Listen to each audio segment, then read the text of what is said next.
Good evening, everybody. Welcome to the AEW Dynamite review. I am one of your hosts, Divine Intervention, joined by All Elite Joker.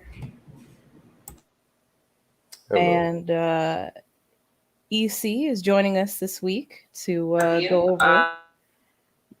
go over this week's Dynamite. EC, welcome.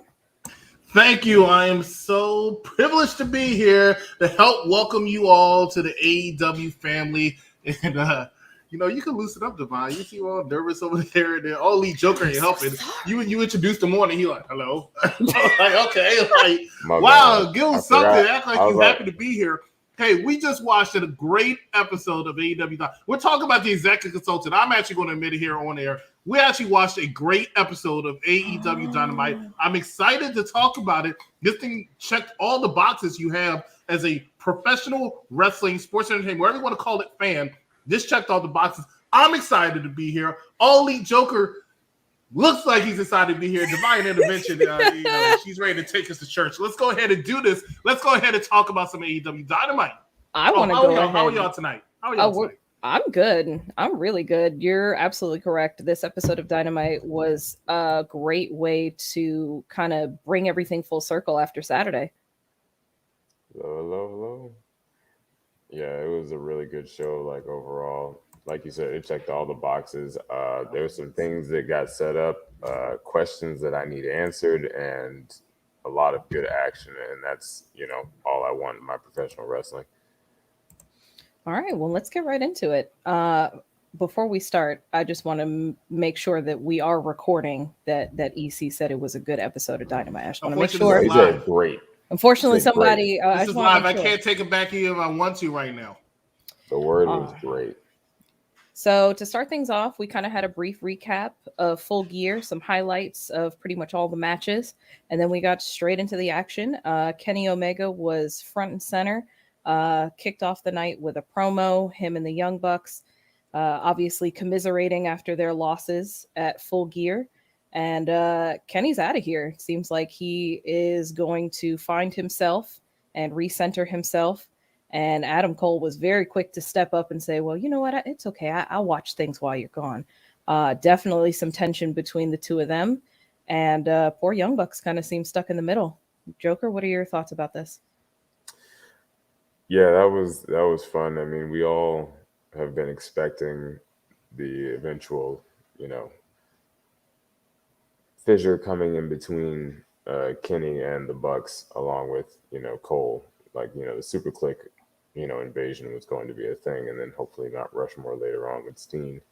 But yeah, I'm glad they just went ahead and knocked it out quick. Kenny, for those who don't know, has been dealing with a lot of injuries and just been fighting through because he wanted to put over Adam and finish over their storyline. But yeah, I'm glad they went ahead and nipped this in the bud and are letting Kenny go ahead and get his, finding himself, but really getting the time off. Yeah, the time off and rest that he needs so he can come back and truly be the best battle machine. Because I'm not saying the man hasn't put on amazing matches, but yeah, you can tell that he's been kind of off. And we've said that for a while now, but I'm glad to see that he's going to be able to get the time off that he needs, Yeah, for sure. Definitely want to make sure all the wrestlers are taking care of themselves and getting the rest that they need if they're injured. But I think that it's a creative way to kind of write him off of TV for a while, so that people aren't looking for him here. Exactly. And who knows? I mean, he might pop up, somewhere else, Yeah, before coming back. Yeah, I think exactly. We need to miss him for a little while. Yeah, like, absence makes the heart grow fonder. And at this point, I don't know if anybody thought that the roster was going to be as stacked as it is right now. Mm-hmm. And so now I feel like it's a really good time where Kenny can duck off, and there's still plenty of guys who can be in the main event scene, and Kenny not be like, it won't be as noticed. People are going to start asking where's Kenny Omega, in due time. But there's enough people on the roster that can, keep enough interesting storylines going on. If, upper level, like Mr. Danielson, who we'll get to a little bit later. Yeah. EC, any comments on Kenny and his injuries? And I mean, Kenny's been a workhorse for AEW for the past year, actually more than that. We really want to consider it. So it's natural, unfortunately, I hate to say it like that. It's natural for injuries to pop up. For sure. A part of me is a little worried about Roman Reigns, to be honest with you about that, because it'll be terrible. And I hate to go WWE, but it'll be terrible for his historical world title reign, in my opinion, to fall like that because he got injured again. Or whatever. This was actually a perfect time for Kenny Omega to drop the title. We talked about a little bit on Sunday for him to be injured and to take some time off. And I like the fact that they did the tease. And I'm gonna highlight that comment in a second, Big Daddy Cool. Don't worry. But it's like I like the little bit of tease they have that when he comes back, there might be a new pecking order with Adam Cole, Bay possibly taking charge. You already saw dissension a little bit from Full Gear on Sunday with the Young Bucks and Kenny Omega, but it still looked like everything was fine all within All Elite. But the Superplex started to take more control. But I mean, there's a lot of different storylines. I will tell you, for the first time in the 2 years of AEW storytelling, this was the first time I actually saw a lot of storylines unfolded and a lot of storylines starting to make sense. And I'll talk more about it. But they open up the way. We'll talk more about it when it has some backstage segments later, where the Super Click still possibly can have a little bit of undisputed tension, especially with Kyle O'Reilly's contract ending in a couple weeks, and Kyle O'Reilly being rumored to possibly take that jump over to AEW. All you need is 3 of them, because Roderick Strong's not going anywhere. Right. All you need is 3 of them to make Undisputed Era, and I can see Undisputed Era versus the Elite. I definitely can see that happening because, I mean, we talked about it a little bit on Wednesday. Last Wednesday, it was a match fact. I made a commercial out of it. Undisputed Era Elite, who is better. But let me go ahead and read some of these comments. Stephen Pena, Big Daddy Cool, thank you for joining us from Facebook. What was that, Chris? Kenny looks like a horse. I agree. I don't think I said that. AEW will be better with the Way. I disagree. Okay, and the Way grew on me, but I disagree.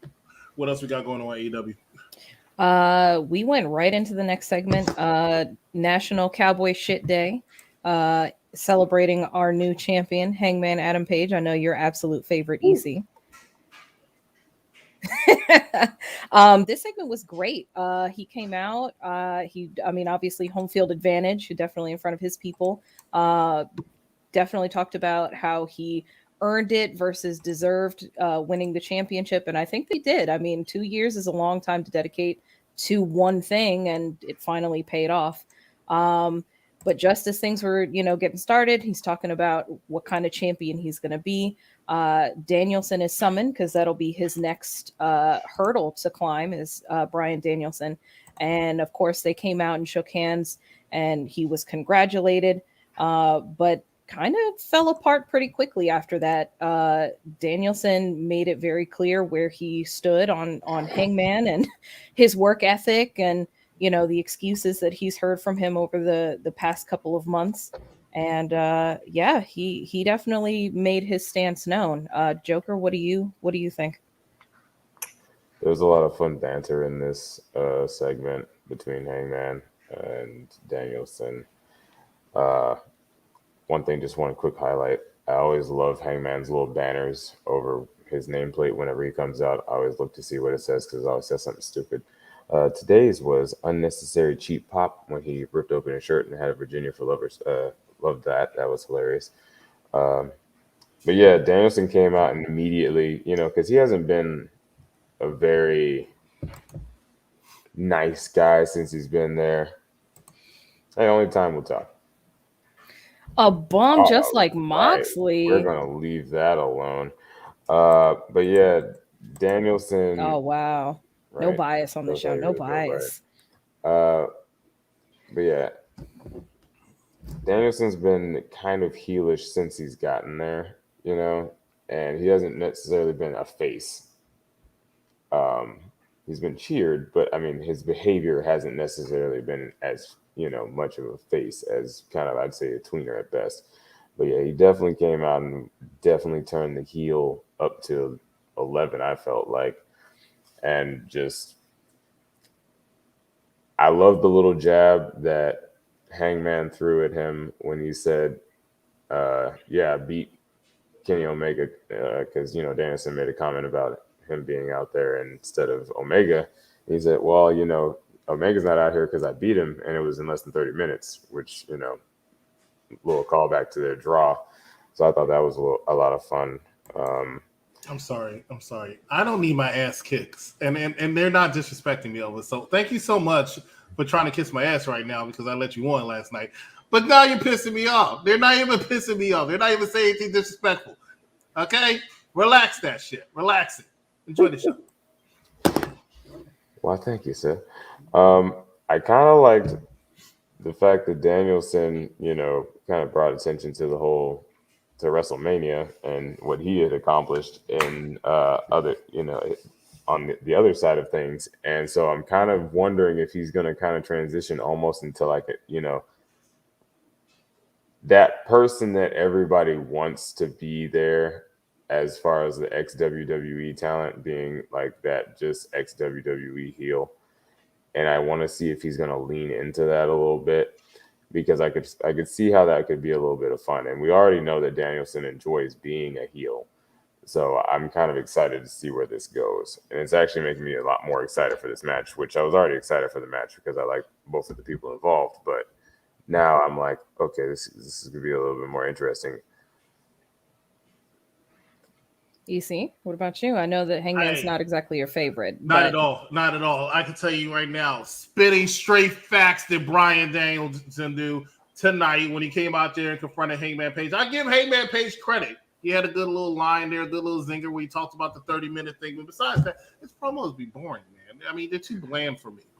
Okay? He's not a champ to me. He's not captivating. But I'll tell you what AEW does well. They market it, right? They market it to their stars, to their hometowns. That's what they do. Because I don't find it ironic at all. Their first stop after Hangman Adam Page won was in Norfolk, Virginia. Not a surprise at all. Just like it's not a surprise to going back to Chicago so soon after CM Punk's debut.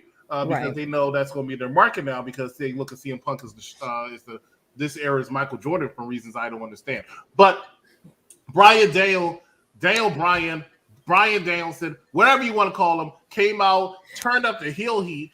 I'll give Adam Page this, even though he was in his hometown.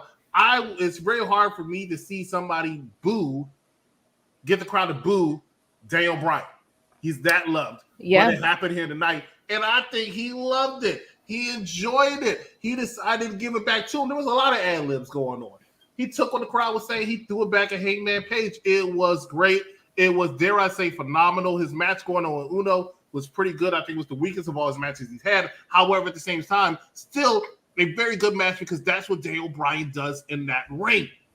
I appreciate it. And I did like the little WrestleMania comment, which really pissed off all them people in Norfolk, Virginia. And there was a lot of shots against Norfolk, Virginia. I'm not trying to skip ahead. I'm not going to name the wrestlers who did it. But there were a lot of shots against Norfolk, Virginia. So now I have to ask the question. Have either of you two ever been in Norfolk, Virginia? I can't say that I have. But your husband here has. Now, did you consider going there for your honeymoon? Never. Exactly. There's a reason for that. That's all I'm saying. Yeah. Virginia.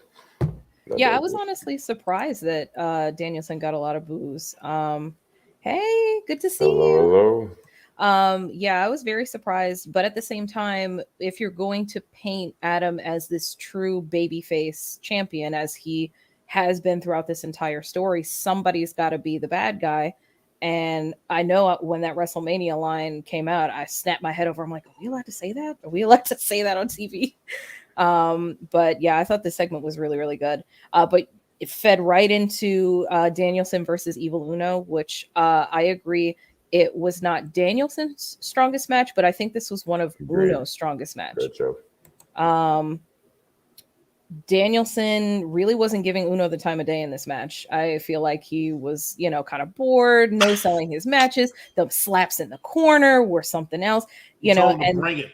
That's what he was telling him to do. Because there's a few times you saw him, he leaned in. He was like, give it to me, give it to me. And Uno was trying to still lay back. He might have been a starstruck. That's Daniel freaking Bryan in the ring. So he might have been starstruck. But he was like, give it to me, give it to me. And when he didn't, Daniel said, this is what I want, bitch. Did you not hear what the fuck I said?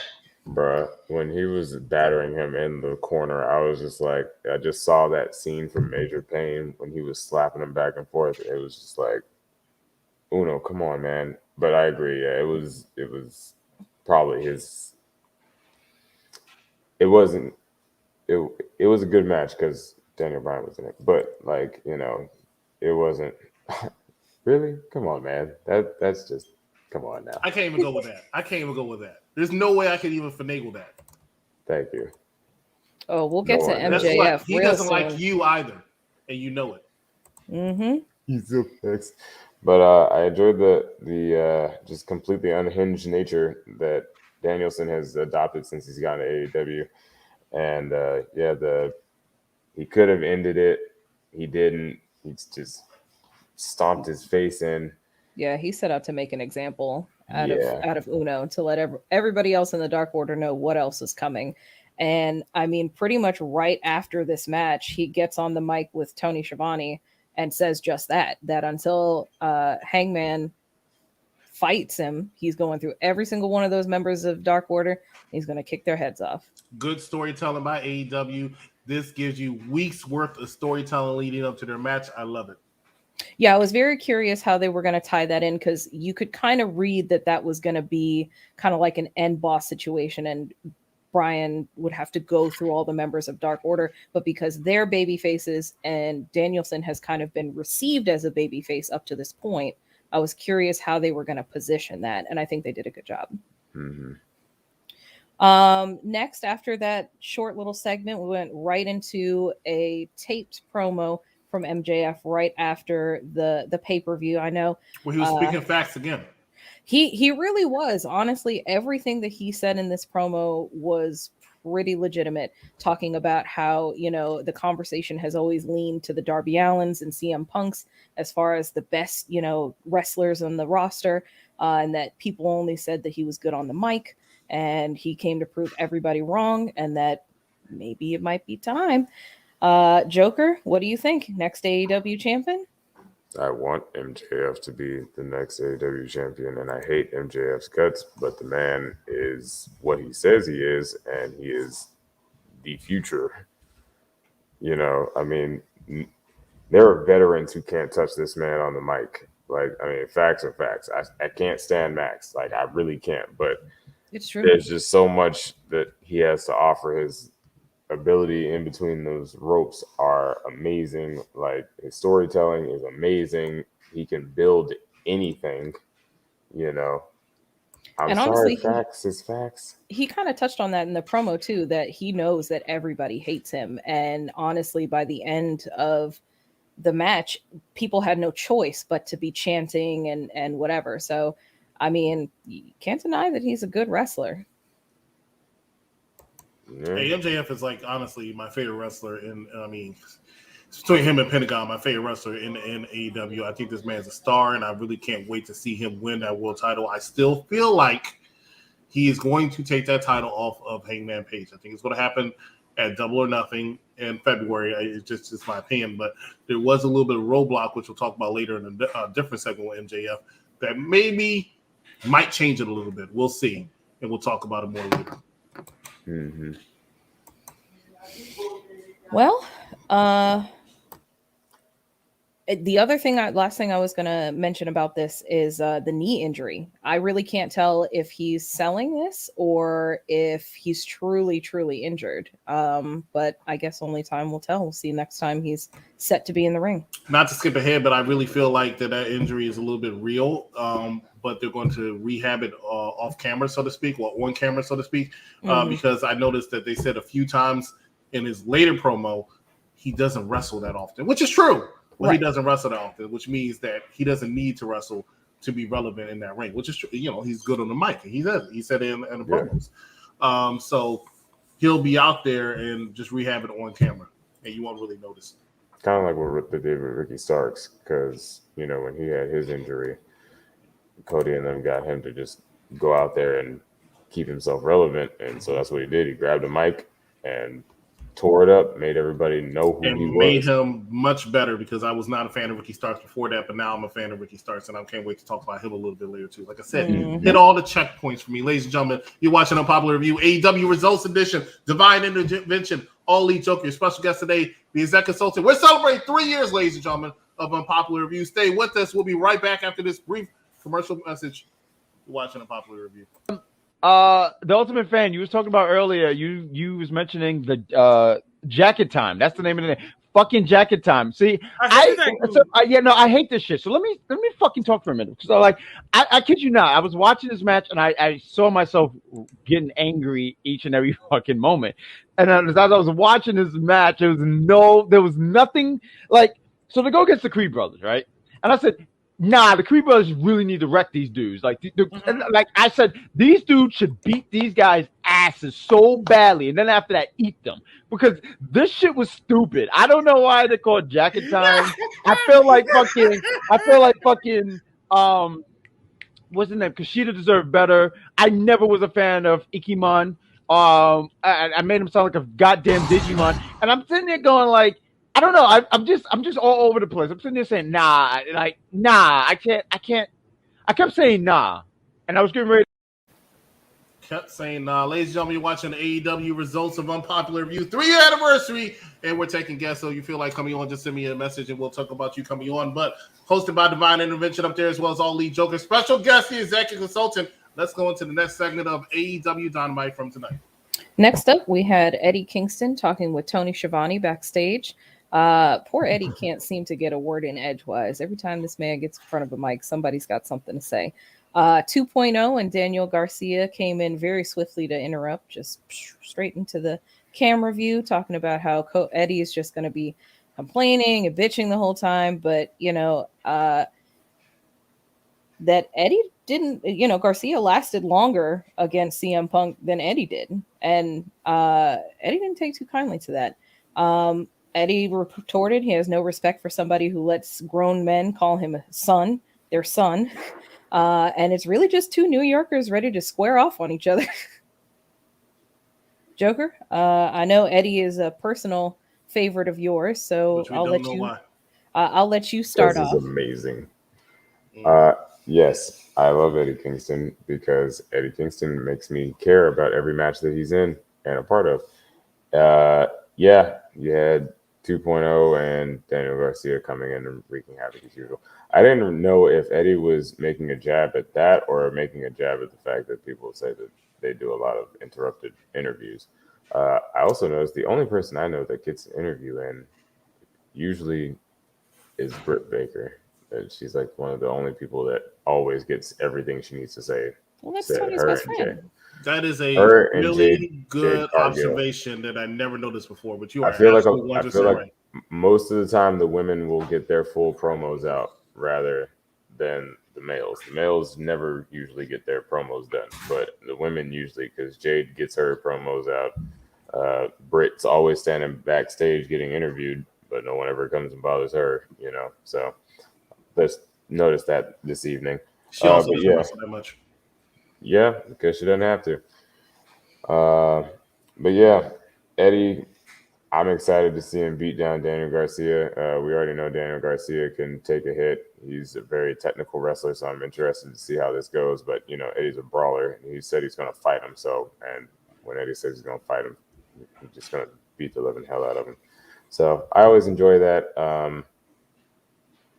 But yeah, that I love the jab at, they can never get an interview in. I thought that was fun.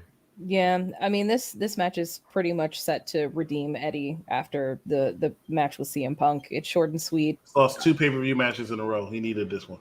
Yeah, for sure. And I think Daniel Garcia is going to be a good opponent. Yeah, I think he might have lost all of them, actually, now that you mention it.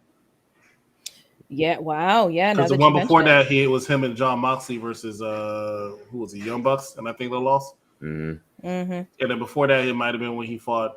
It was when he fought John Moxley. Yeah, he lost. Terrible match. Mm-hmm. Oh, but you cared about that match, didn't you, All Elite Joker? Mm-hmm. Yeah. I enjoyed that match. We should change your name from All Elite Joker to All Alone Joker because you had been like the only person that truly cared about the match after that. Hey, I'll tell you this. This was the closest I've ever been to really liking Eddie Kingston. I thought this backstage segment was very, very good and very well done.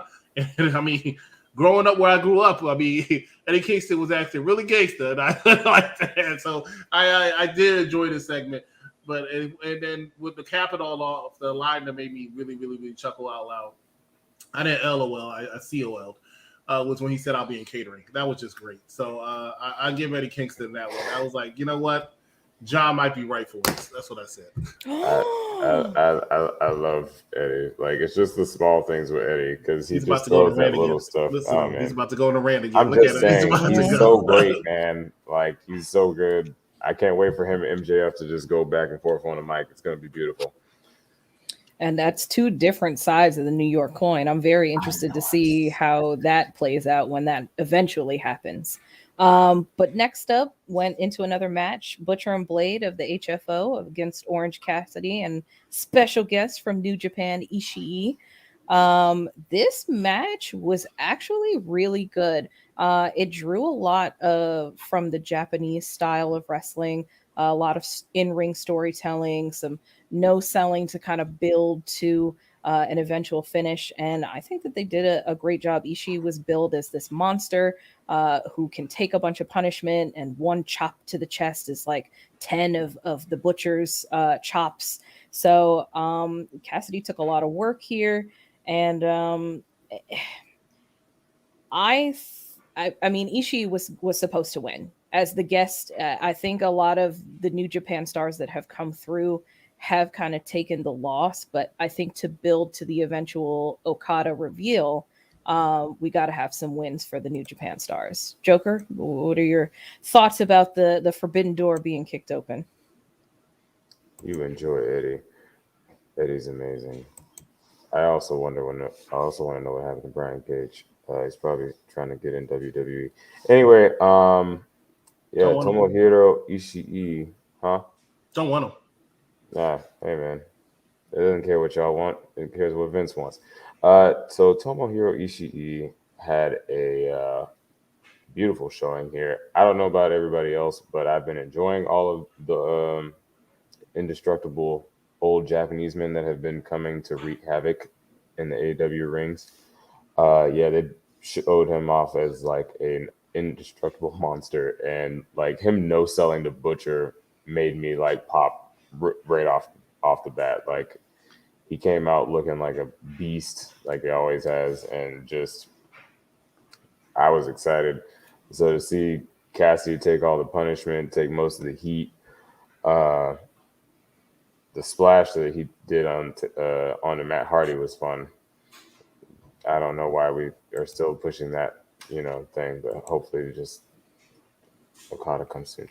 But yeah, and to have Ishii hit that brain buster to finish the match, and he truly was the one like doing all the heavy lifting in the match, and I was happy that they could let him shine, because like you said, a lot of times the New Japan people who've come over have taken the L's, and so it was real nice to see him be the driving force to their victory. EC, are you familiar with a lot of Japanese wrestling? I'm not as intelligent with it as I am, of course, obviously with WWE or WCW or something like that. But I do know some style. I heard of this gentleman. I wouldn't speak intelligently on him. He seemed impressive to look at. Mm-hmm. I can tell that he's probably not as good as he once was. But Japanese wrestlers seem not to have an age limit as far as when they have to retire. So I'm not going to say anything negative on that. I will say that the only thing I really found interesting about this match, I thought was the low point in the night. The only thing I found really interesting, and let me also clarify when I say that's the low point of the night, that's not a bad thing, because I still enjoyed it. And that's really because of one man, that's Orange Cassidy. I'm a big fan of Orange Cassidy. I think he's very entertaining in the ring. I think he knows how to sell. I think he knows how to draw you in. Everything that John says about Eddie Kingston, I think about Orange Cassidy. It's the only difference is I'm right and he's wrong. So I'll have to go with this match being entertaining, because Orange Cassidy is that dude, and he sold this match and made it to be what it was. Butcher and Blade are solid talent, but they don't captivate me at all. Matt Hardy, I think his character is good as a manager, but he wrestles way too much, and he still looks a little bit like a wrestler to me compared to everybody else he's managing. So sometimes it still kind of escapes me that he's a man. He just seems like an obnoxious person who's past his prime, and that's annoying. But Orange Cassidy is the reason why this match is good to me, and the reason why I enjoyed this match. But definitely, in my opinion, the low part of AEW Dynamite. Yeah, there was a lot of stuff on this episode. I was surprised at how much they fit into the 2 hours. And if you compared it to a lot of other things that were on the evening and you had to pick a low point, I think that this might be it. But up next, we had a promo segment again. A lot of interviews with Tony Schiavone this evening, but everybody's had a lot to say after the pay-per-view. Andrade and FTR getting into it about their losses at Full Gear. Andrade letting everybody know that individually he's already proven that he can beat Pac and he can beat Cody. And FTR felt robbed. Definitely called back to the finish that we talked about on Sunday, where the illegal man was tapped out, or not tapped out, but pinned. There you go. That's the word. Thank you. But that they definitely want to get their revenge, so much so that they're willing to waive their fee. They're going to work an extra week for Andrade for free because this is personal. Joker, how do you feel about seeing more of Andrade, FTR, Pac, that whole nucleus that seems to be forming around each other? Unless Cody turns heel immediately, then I don't want any of it. I stand by what I said in the review for Full Gear. Unfortunately, who would win in a match with Ricochet and Darby Allin? Ooh, that I don't know, but it'd be fun to find out. I'd have to put my money on Ricochet. Not to get sidetracked here, but I mean, Ricochet just definitely has more experience, definitely super talented. True. Darby could also afford the loss, if we're being honest. He's just that hot right now. I think that against somebody like Ricochet, even if he fought his heart out and lost, it wouldn't take away from him and his character. But anyway, Joker, depends on who the heel is. Depends on who the heel is, in my opinion. Whoever wrestles the heel is the person that dominates the match, but is going to be looking like a winner when they do eventually lose. So if I were to take both incarnations right now, I would say Ricochet needs to look like a monster a little bit more. So I would have Ricochet go as the heel and lose to Darby Allin, who's a more believable babyface at this time. But not to interrupt you, Mr. Joker. No. But yeah, I don't. Yeah, I'm not really looking forward to much more. Again, on paper, with all who are involved, it should be really good matches. But again, I feel like with the way Cody's being received, unless he gets cheered whenever they do this. But yeah, I have my doubts. Yeah, I also have my doubts based on just trajectory. No doubt at all. Yes. Oh yes, we'll definitely get to that. That's actually Friday, Rampage. But yes, she's going to win. But yeah, I don't know why we're still going ahead with this. I mean, I'm sure that there's something, and I'm sure they're trying to get to whenever FTR and Lucha Brothers are going to have a rematch for the AAA Tag Team Championships. But yeah, this is one of those storylines where I wish they would just let it go. I enjoyed the first two showings with Malachi and Cody, but after that, that was stale. I mean, I'm always down to watch Andrade and Pac go at it, but in singles competition, like this whole thing just feels messy and clunky, and I'm not with it. Yeah, I feel like a lot of these characters should be by themselves. Like, it's fine that Andrade and Malachi have kind of a agreement between them that they are friends for now. But Malachi was such a domineering and kind of ominous force when he first arrived on the scene. And I feel like by associating with other people, it's diminishing his character a little bit. It kind of takes a little bit of the mystique out of him. And even Andrade, he's supposed to be this badass business guy, I guess. I don't know, or villain, but I don't know. Somehow all of them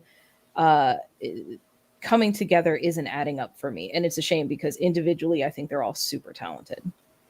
Yeah, like that's the, again, like I said, on paper, it should work, but for whatever reason, kind of like the whole FTR and Lucha Brothers thing, like it should work, but it just isn't working.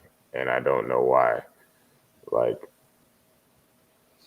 The only thing, thank you so much. It's taken a long time to acquire all of this, but it's definitely some of my most prized possessions. The only thing that I'll say before I pass it off to EC for his take on this is Tully definitely called out Armed Anderson. Definitely told him that he had one more in him if he wanted to put his nose in his business. Would you like to see a match between Tully and Arn Anderson? Maybe not. I mean, I don't know.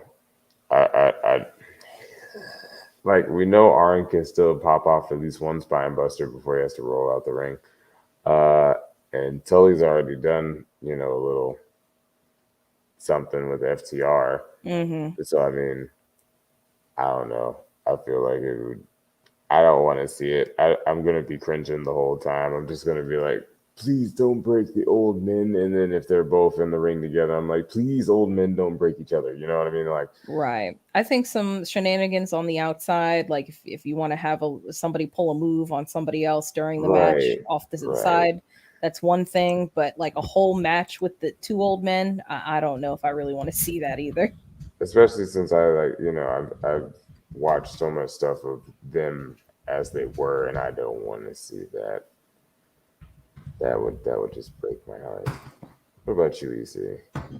I'm assuming we're talking about Arn Anderson and Tully Blanchard. Yeah. No. I don't mind them being on the outside. I don't mind the verbal jabs or anything like that. They don't need to get me physical, but at the same time, they're two ex-wrestlers, the two men. I can see why they threaten to do it, but let's not go there. You know what I'm saying? Like, you can always make the joke. You can always do the little fun thing where they both take their jackets off and act like they're about to fight, and then they get pulled apart by the respective factions. But let's please no. Mm-hmm. Yeah. I will just slide one more quick thing in there. Ty Conti had a redemption promo. I mean, she's got to say something after losing to the DMD. I think it was good for her to say something, and not just kind of shrug it off. She totally recognizes that she lost, and the gist of the promo is she'll get him next time. I don't know if that's true or not, but I like that they are investing more time into the women's division and trying to build people up. It's very good that they're doing that, but Tay Conti needs to go after the TBS championship sometime mid next year to late next year if she wants to be a relevant person. Otherwise than that, she's just not it right now. Ladies and gentlemen, we're going to take another quick commercial break. We'll be right back. Remember, 3-year anniversary celebrating right here. AEW episode.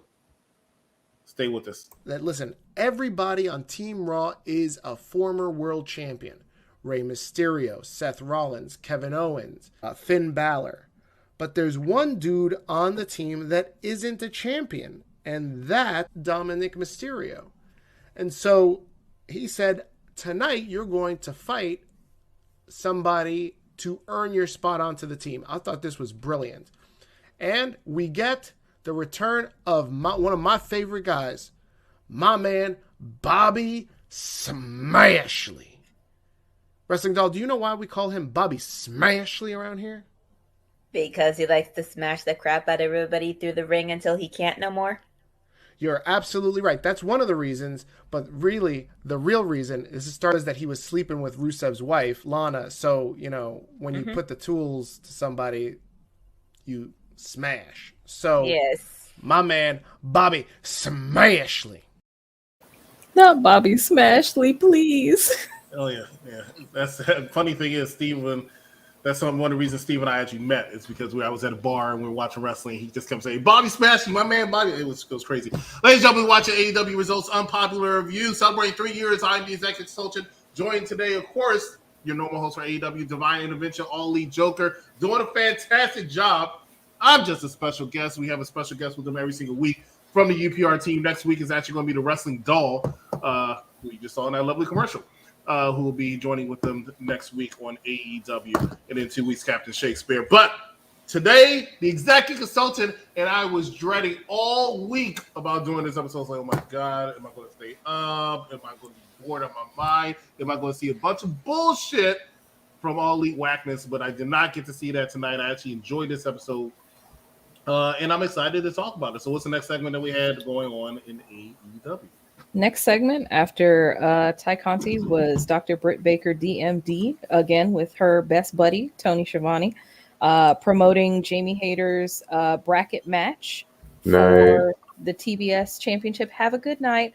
And, basically trying to shut Thunder Rosa out. Definitely doesn't want her name being brought up during her DMD time. Doesn't want, basically wants to erase her from the roster if possible. And Jamie Hayter is going to be the first stop of that. So, Joker, how do you think this is going to play out? Rosa's got to move on to the next stop, I think. Not allowed to say Thunder Rosa's name during DMD TV. That is a rule now. It is canon. Obviously she's going to beat Jamie. I mean, come on now. Britt, I don't know. I need Thunder Rosa to beat down Britt Baker, but I don't know. Why do you need Thunder Rosa to beat down Britt Baker? Because I think it'll be great, and Rosa has been red hot since she showed up in AEW, and I am one of those people who likes to see champions not on the downswing when they get their title taken off of them.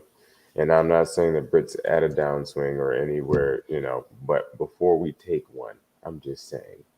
Plus, I want to see that match again. Do you have a problem against dentists? No. Oral hygiene, perhaps? I'm just saying, like... I have mad respect for dentists, actually. I hate Dr. Britt Baker, DMD, Bebe is better than any woman from the... Okay, relax there, buddy. Relax there. Oh, okay. See, I'm defending Dr. Britt Baker.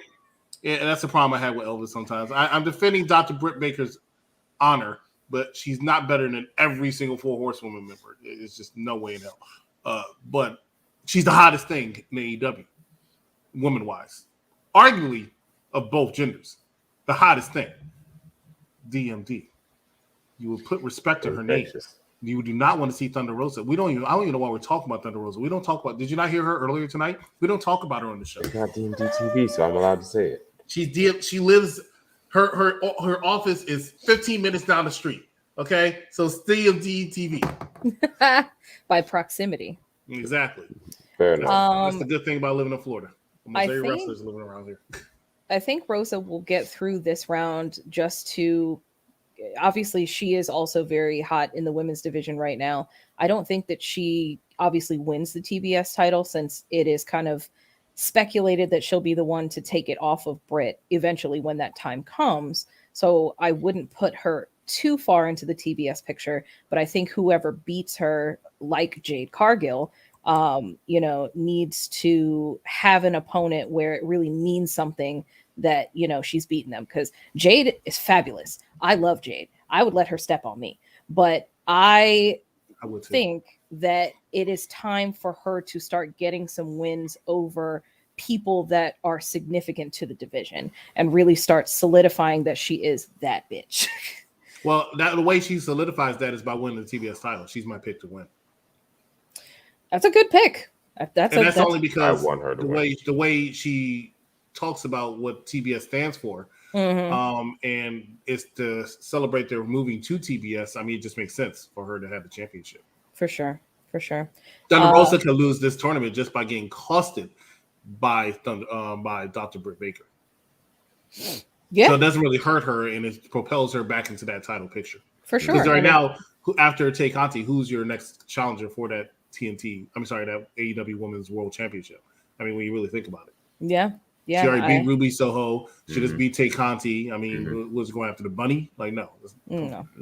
Can't do Shida again. No, especially not after the match we just saw. Correct. So it has to be, by default, it has to be Thunder Rosa. So logic will tell you that she's going to cost Thunder Rosa that opportunity either next week, or more likely to me, I think it'll be Thunder Rosa versus Nyla Rose, and that's when she cost Thunder Rosa the opportunity. Yeah, I could definitely see that happening. Something very similar almost happened in the next segment. Shida versus Nyla Rose for that particular bracket portion. This match was very interesting because not only would winning eliminate Shida from the tournament, but they actually brought up the fact that it would tie her with Nyla's win record with Shida's. So Shida had 51, Nyla had 50, and by winning this match, she would then tie. Vicky got involved with the kendo stick. Serena Deeb, who was sitting front row and lost to Shida in the previous round, got involved by attacking the knee, and ultimately that's what ended up losing her the match. The standing stretch muffler on the bad knee looked really, really devastating, and she sold it really well. I really hope she's not seriously injured. Yeah, it was a really good match. Yeah, Nyla being in control early, as you would expect. And then, yeah, like you said, Vicky came in, choked her with the kendo stick while the ref wasn't looking. And I'm glad Shida was able to get, a good lick on Vicky. That's always fun. Always cheap pop. Nyla took a really bad chair shot because, of course, Shida always sets up her chair for her running knee. And Nyla gets in the way, knocks Shida out, sets her on the chair, gets up on the apron, and then dives onto the chair and just completely I was concerned because there was a portion of the chair where it was kind of like sticking up, and I thought that she'd maybe hurt herself, but she got through the rest of it. Deeb came in out of nowhere, didn't see her at all. Of course, I thought it was interesting that the commentary team was like, I didn't know she was even over there. Her just kind of like showing up, made it feel a little bit more, fun, and like nobody legit knew that she was over there. Good working on the leg, and that stretch muffler, that looked so bad because you just had Shida just helplessly hanging there with her poor taped knee strapped over Nyla Rose, of all people, just cranking down on her, and it was just like, okay, yeah, and she tapped pretty much almost immediately. Yeah. So it just solidified how much of a dominant victory it was for Rose. Agreed. You know what? I had to take that back. This was the low point of the night. I forgot all about this daggone match. But it did what it had to do. That's the thing, and I'll say when I say that it's not really memorable, but it's to further a storyline, and that's what it did. At the end of the day, it furthered about 2 or 3 storylines in one. It wasn't a bad match. Don't get me wrong, it wasn't a bad match. Just not really memorable. But these two know each other so well. They wrestle each other so many times. Yeah. Nyla Rose is a force to be reckoned with. And Shida, I think, just lacks charisma, but solid in the ring. Vicky Guerrero, in my opinion, is one of the best heel managers of all time because nobody knows how to draw heat like she does. It's a little past her prime. She doesn't do it like in the heyday of her career, but she still can do it. So, I mean, it did what it had to do. Yeah. It definitely moved the storyline along as far as the TBS bracket and everything. I thought that Shida did a good job. I agree. I wish that there was more presence about her, like during her entrances and stuff. Like, she is a very bubbly person, but I don't know, something about like that reserved nature of hers doesn't come across well. But when she's in between the ropes, I think she's able to tell a good story. And whether this was a work or not, that knee looked pretty serious. So hopefully it's just a work. Hopefully she's not truly injured. If she is, hoping that she gets the recovery she needs. Next was a kind of short promo from Malachi Black, just again promoting the 8-man tag they've coming up in Chicago. Won't talk too much about it. Only thing I will say is kind of reiterating what I said earlier, that I wish that he wasn't a part of this, because I remember when he first came on the scene and these promos were like dark and mysterious. You didn't know who was next. And now it just kind of feels like he's a sidekick. Joker, anything you have to say about it? Pretty much same thing. For me, it's deflated his character a bit, and it makes me sad because I'm a huge fan of his.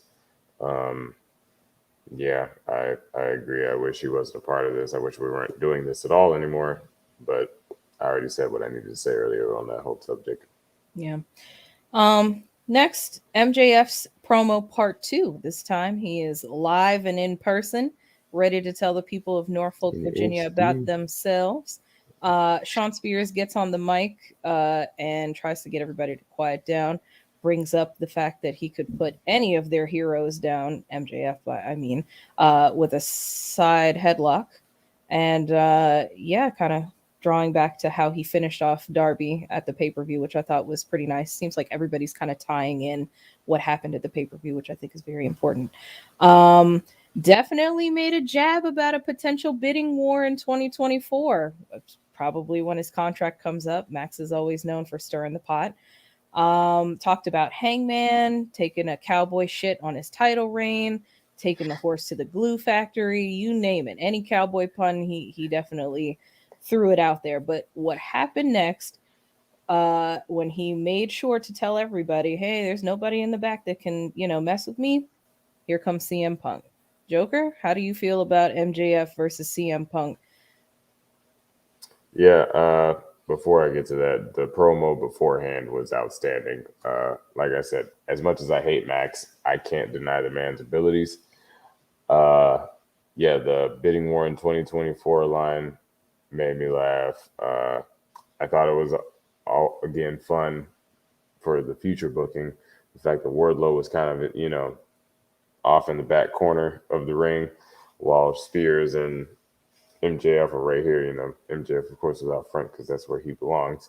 And then Spears was immediately behind him. But, you look kind of back between the two of them, way back in the corner. You got Wardlow kind of standing there like he didn't want to be there. Mm-hmm. So, of course, that leading up to whatever we're going to get between their eventual falling out, which I feel like might be his final end game before he fights Adam, or at least that's what I hope. Either that or have him be the first one to challenge. Anyway, the cowboy shit line amused me, and their interaction being Punk and MJF made me laugh because you had Punk come out, his music hit, everybody cheers, he comes out. MJF's like, all right. Crowd boos, calm down.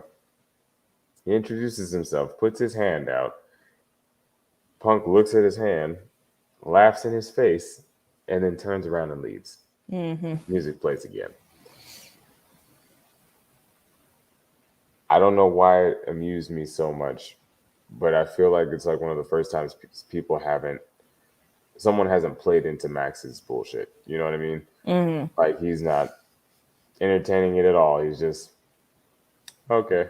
And then he leaves. Well, I'm sure somebody like CM Punk has seen people like MJF before, obviously, coming from the E. MJF seems to emulate a lot of old style heel tropes, giving them a modern spin, of course, but he definitely emulates a lot of the Ric Flairs and, some other well-known names from the past. So I think CM Punk would kind of be the perfect person to know how to push his buttons and get under his skin. Question is, who wins? Both of them are technically undefeated currently. And MJF's probably better positioned to move toward the title picture. Is this where we see CM Punk's first loss? I feel like he needs to take an L sooner rather than later if they really want to keep him away from the title picture. Mm-hmm.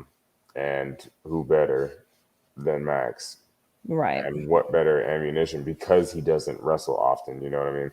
Right. And, Excalibur made that jab earlier in the night, the fact that he doesn't, wrestle much. And I know people who want MJF to wrestle more, but I almost feel like it ties into his character because he's so much more of like you really have to earn MJF being there. You know what I mean? He's not just going to wrestle just to be wrestling. Like MJF determines when MJF wrestles and it goes with his character. You know what I mean?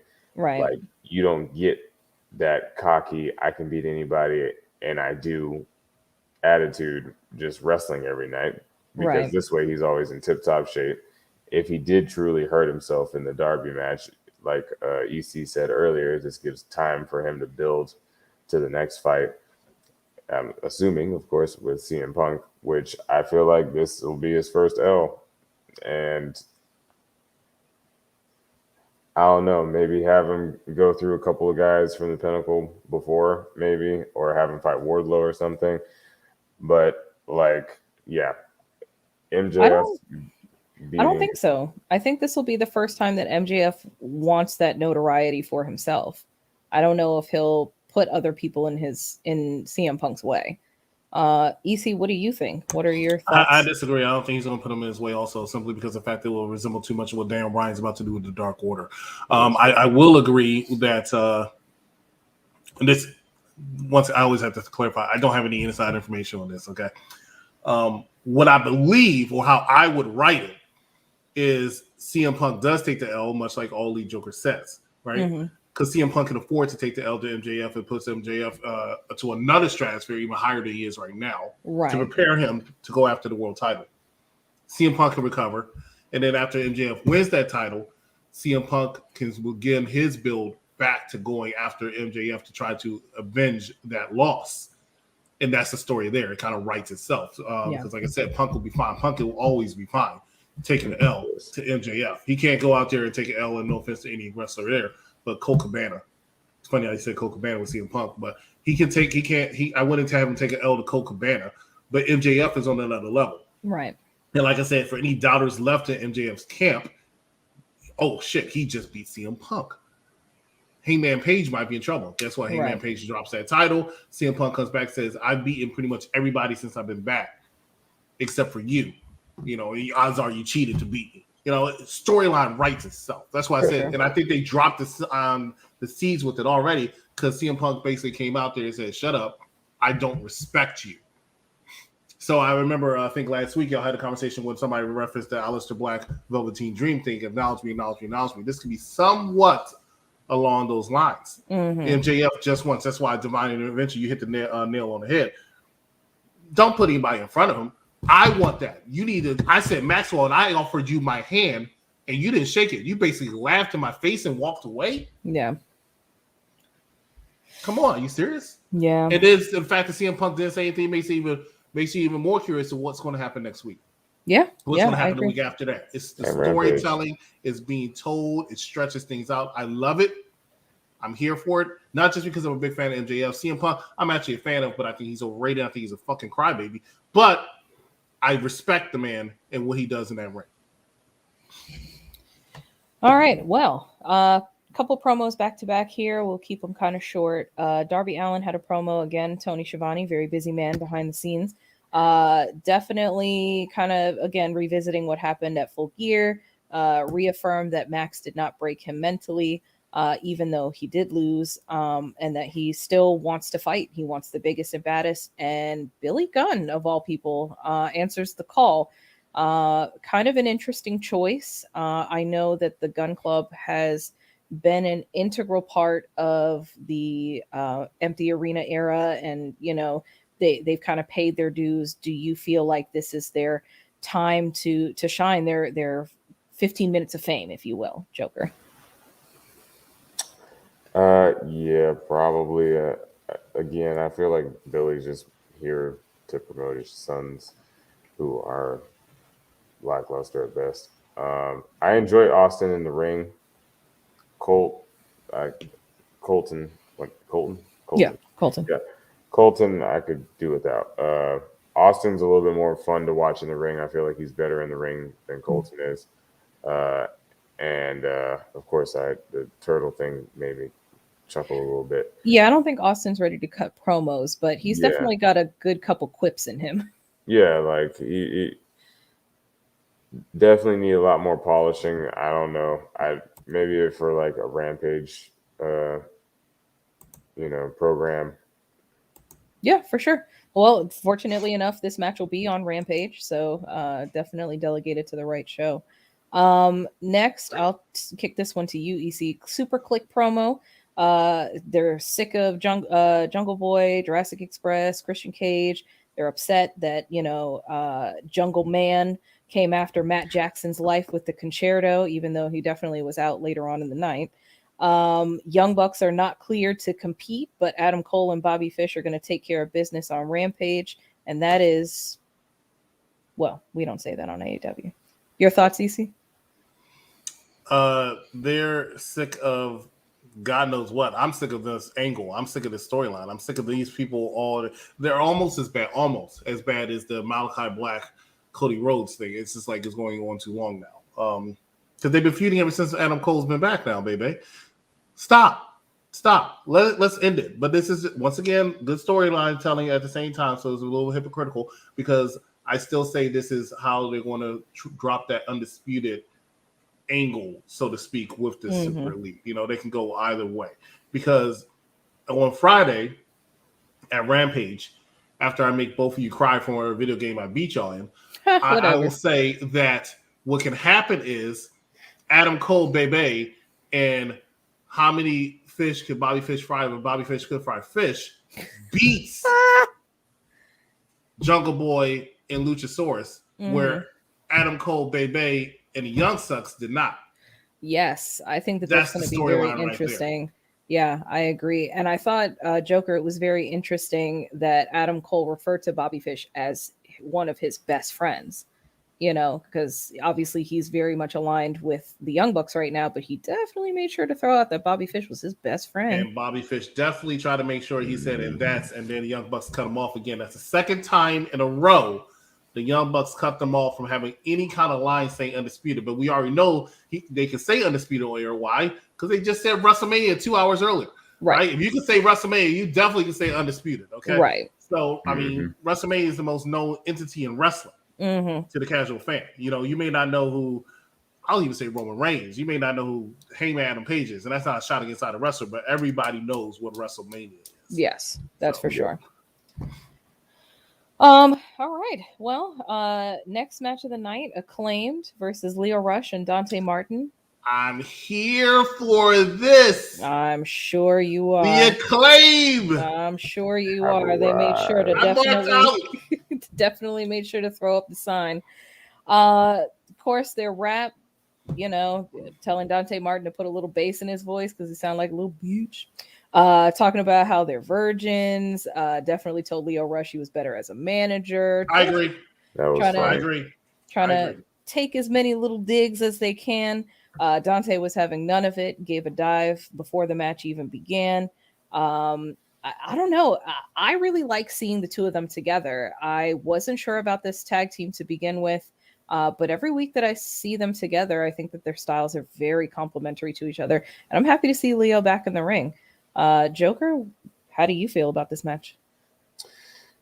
I enjoyed it. I always enjoy when the Acclaimed are out there.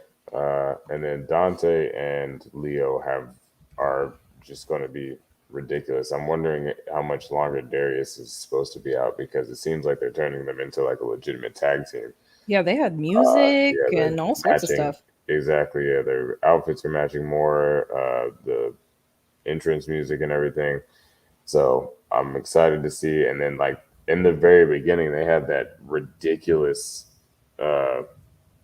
transition fest with the Acclaimed, and it was outstanding. Just the speed and moving back and forth and this way, that way, next way.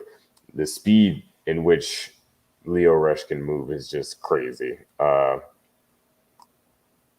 Dante gets in there, does some stuff. He's about to get Bowens. Max pulls him out. They do a double suplex. Dante takes a good amount of heat through the commercial break, and then you have Lio come in. Tag has a nice big, comeback, but then bullshit like usual. Beautiful Acclaim to Fame, which I love the name of that move. That mic drop that Caster did tonight looked especially amazing and Macho Man-esque. It seemed like he flew through the air. And then you had Dante hit a nosedive and Lio hit a frog splash to win. And then, of course, we had Team Taz coming back out saying, hey, man, Taz talking to Lio, hey, man, my condolences, but, it's business. And you're a businessman, so you understand business.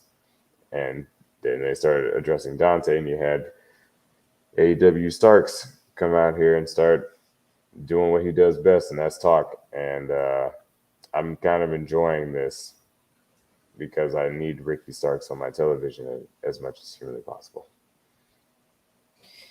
Yeah, I know Team Taz definitely made a play while Leo Rush was away. EC, I know the Acclaimed are favorites of yours. How do you feel like they performed in this particular match? They're out there and they're showing that they are legit contenders. Where they might have been taken as a joke at the beginning of the year, they're ending this year as actually people who are really looking forward to when they're on their screen. And that includes this guy right here. They come out and they are legitimately really one of the highlights of the show. And I appreciate that and I like that. Now, Leo Rush and Dante Martin are a good tag team. I think they complement each other very well, and I think they have a future as MLW tag team champions. I'm not sure about the AEW tag team titles, but they are really good and they're really entertaining in that ring. I agree. I'm just waiting for Zordon to pop up on the screen any second to tell them where they have to go. But I say that I do enjoy their matches, and like I said, Divine, you said it. They complement their styles. Dante, I would like to see Dante Martin. I like seeing people with similar styles wrestle. Mm-hmm. Or if the styles are different, they can still complement each other. So I really would like to see a match between Dante Martin and Humberto Carrillo because those two fly better than almost anybody I've ever seen. Mm-hmm. Like it's almost like slow motion how they move through the air. And I'm like, oh, are you serious? Now Humberto, unfortunately, it depends how you look at it, bulked up and slowed down the high flying as much, but I know he can still go. So I would love to see that in action. But as far as the tag team division as a whole is concerned, Lucha Brothers, of course, being the tag team champions of the world in AEW, I think they should drop the titles to Acclaim. That's what I feel like. I feel like that would be the tag team to do it. Not FTR, the Acclaim. And they can be, I'll say, somewhat transitional champions. They'll have it for a couple months.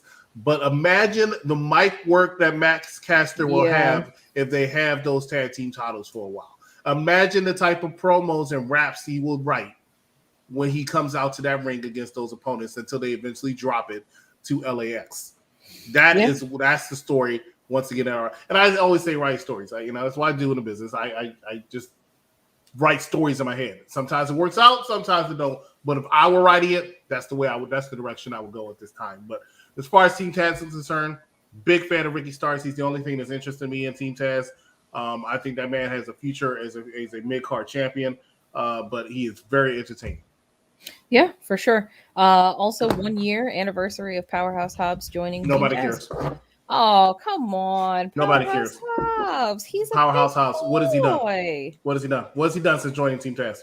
He has beaten some people up, and it's been very devastating. What did he do before? What did he do before he joined Team Taz? He beat some people up, and it was very devastating. I rest my case.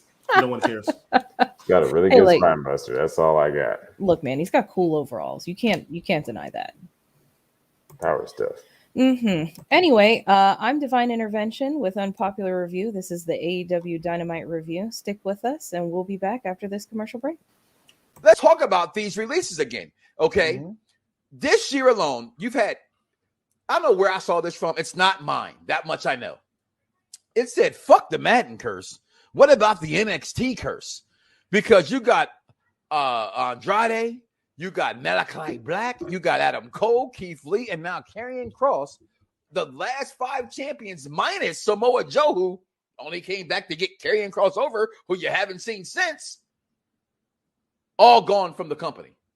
All gone from this company. Dice, first of all, but again, people get fired every day, B. People get fired every day, B. When I lost my job, y'all wasn't crying for me. Nobody said, what about me? What about Raven? I had nowhere to go. You know what?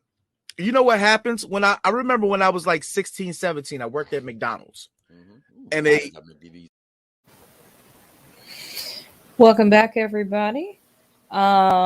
I'm Divine Intervention, All Elite Joker, and the EC joining me for All Elite Wrestling Dynamite's review. Wrapping up the evening, a couple of different promos, and then straight into the main event here.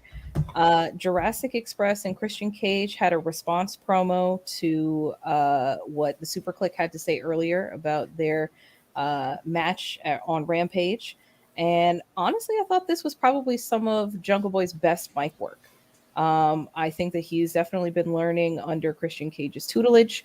And I don't know if there's too much more to say about it other than I'm very interested to see what else he picks up from him besides how to beat people with a chair and how to talk on the mic. Yeah, I feel like Christian's definitely been elevating Jungle Boy since he's been with him. Whenever you get those situations where you have a legend come in and kind of be sort of like a mentor to another, to one of the younger talent, you always wonder if are they going to help or hinder this person. And I feel like Christian's been doing nothing but help. Just to echo what you said, he's probably his best on the mic I've ever seen him do. You know what I mean? And I'm excited to see when Christian eventually turns on him, because he wants to go too far and Jungle Boy won't go that far. You see, any thoughts on? I know Jungle Man's not exactly your favorite, but not at all. I will be lying if I said, excuse me, I will be lying if I said I did not see the maturation in his character over the last year or two. Definitely see it. It's definitely there. He's still not into me though. He's just a little small fry that needs to be speared. So I can't ever really get behind Jungle Boy, but I definitely see the maturation. I would think that if he went to there's so many wrestling organizations, I always say, is this person a better fit here? Is this person a better fit here? Mm-hmm. This is going to surprise a lot of people. I see Jungle Boy is a better fit for WWE. Why? He could be good on 205 Live. 205 Live still exists? Oh, it's one of my favorite guys. Nasty Canada. Yes, it does. Thanks for the live stream. Do you think the female AEW wrestlers shave or wax before they wrestle? You ask that question every time now. You ask it for Raw. You ask that for NXT. I have no firsthand knowledge, but I'll ask around and get back to you, Nasty Canada, as soon as you get that passport. All right, what we got, Divine? After that, it was your girl, Jade Cargill versus Red Velvet. Nice little video package to get everything prepped and ready in the mind's eye before Rampage. Before Jade Cargill whoops that ass. Look, the truth is the truth. I love Red Velvet too, but I mean, facts are facts.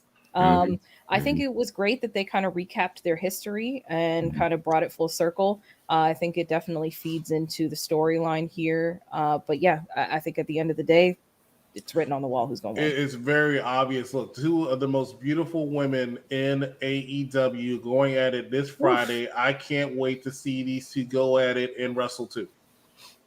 For sure. Agreed. And yeah, Jade's definitely going to win. Last but not least, Lucha Bros, again, all coming full circle with this 8-man tag. I won't touch on it for too long, but I mean, I'm surprised you touched on it all. I would have skipped it. It is the same stuff every single time. I know. Last but not least, Sammy Guevara versus Jay Lethal for the TNT Championship. Lethal had a little promo package that played while he was walking to the ring. I think they do this a lot when they bring people in that aren't super familiar to the casual fan to kind of give them a reason to, hey, you should invest in this person, or here's why they're great, which I think is good. I like that it's not assumed that we just know who these people are, and they take the 30 seconds to just, hey, here's why you should care. Tony Nese was in the crowd. He's kind of been sprinkled in periodically over the past couple episodes. Not sure where or when he's going to turn up or why, but seems like they're going to make him important somehow. I don't know why. And Sammy's ribs are still taped. Obviously still very injured from that Minneapolis street fight. Joker, how do you think the champ defended? I will echo what I said on the Full Gear review. I was very excited that Jay Lethal was here, and I'm glad that he proved me right. I enjoyed this match. I thought it was really good. They had an excellent first engagement. Like, the mat work that they did was amazing. Of course, to the eventual spring up when they, gave each other respect. Lethal, being the veteran that he is, immediately went after the taped area, because that's what you do. You go where your opponent is injured. So he was targeting the ribs constantly. There was a cool bit where Sammy tried to go for a tope, then he got thrown out the ring, but then Lethal went out for an actual tope. Sammy stopped him and then hit him with a beautiful suplex, which, of course, the ribs. So then you had that sell for a good minute. And then, of course, Sammy sets him up on the ring timekeeper's area. The timekeeper's area, and just Swanton's off the third, off of the third rope. Yeah, and just straight through the table with his taped ass ribs. Yeah, he was setting up for this, and I was sweating bullets. I was like, Sammy, please. Right. No. It's just like, man, come on, man. But he looked in the camera, said he's crazy. And literally, as I said, what are you doing? That was when he turned to the camera. I was like, is he talking to me? Giving the man 4 knees and then a GTH, I think it kind of preserved Lethal for future matches. And he's definitely kind of being painted as a babyface here since he stood tall with the Inner Circle at the end of everything. EC, how did you feel seeing Lethal in action for the first time on AEW? Wasn't happy, and it wasn't because it was a bad match. I thought the match was very good, but I feel like if you are going to bring Jay Lethal, you're going to give him that platform. You're going to make him out to be a big deal, even though it's against Sammy Guevara, even though it was the main event of AEW Dynamite, even though it's for the TNT title. I'm not sure his first match should have been the L. Maybe his 4th or 5th, build up to it a little bit more, have him beat a couple jabronis, maybe like Hook or something. I mean, he's the resident jobber. Beat a few of them, and then he can go after Sammy Guevara in an AEW Dynamite match and then lose in that match. But coming off with that kind of heat, with that kind of popularity, with that kind of notoriety, because the average person, in my opinion, probably knows who Jay Lethal is before Sammy Guevara. That's just my opinion. I could be wrong. I'm not 100% sure on that, but I believe that's to be the case. And I think the casual fan, more of them will know, and not anybody really will know Jay Lethal, but more will know Jay Lethal than Sammy Guevara. I'm sorry, what were you about to say? What I was going to say is it's hard because it seems like they have kind of brought these surprise opponents in, but all of them have kind of taken an L. Just like Lethal said himself, nobody has come in and taken gold. During the open door. In the open door challenge, yeah. And so I think it is kind of hard because then, you compare it to someone like Ricky Starks, who doesn't have the same level of notoriety, came in and did lose, but he certainly made something out of, his time here at AEW. So I'm hoping that Jay Lethal can do the same, but I get what you're saying. I don't know if him coming in and taking the L was the right move for that particular wrestler. Mm-hmm. Yeah, I agree with that. Well, overall, that's it. We've touched on everything that's happened, every promo, every match, every segment. Overall, I'd give the show a 9 out of 10. I think it was really, really solid. I think it was a great way to bring everything full circle from Full Gear. And I think that they have continued certain storylines that I don't necessarily agree with 100%, but at least they are continuing storylines. And that, I think, is very important. Agreed. I also would like for them to change gears with some of these storylines, but I can't do anything but appreciate the continuity. And but yeah, it was a great show overall. Ticked all the boxes. Had a great time. One of their better shows, in my opinion, in a while. And yeah, makes me excited for what's coming next, especially since there's only technically a couple of weeks left as in the AEW calendar, because of course they take time off towards the end of the year. So yep, we realize that they won't be doing an episode next week. The next one will be the one that we will physically be at. We will be in the house for the December 1st showing of All Elite Wrestling Dynamite. Very excited to see everything in person and kind of get that perspective as well, because I'm sure the show is or I know the show is different in person than it is when you see it through a screen. EC, any last minute thoughts on the episode?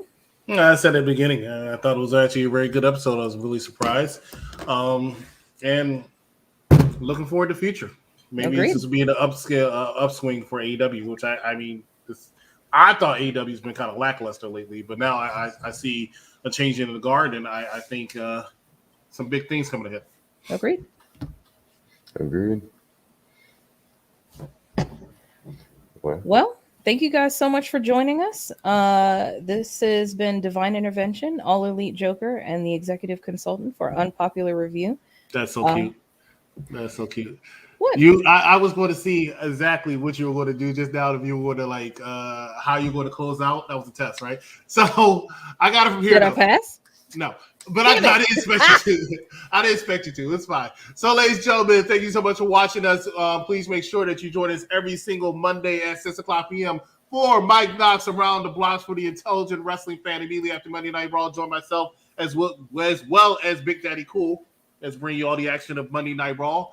And on Tuesdays, join the Full Nelson, Captain Shakespeare, and Bad Guy Jack as they bring you everything when it comes to NXT. On Wednesdays, join Divine Intervention and All Elite Joker right back here with a special guest as they talk AEW Dynamite. And on Fridays, join Stefan Duvilla, the administrator, the Wrestling Doll, and Stephen Willie Beeman as they talk Friday Night SmackDown to you. On the UPRE side of things, join us tomorrow at 9:30 p.m.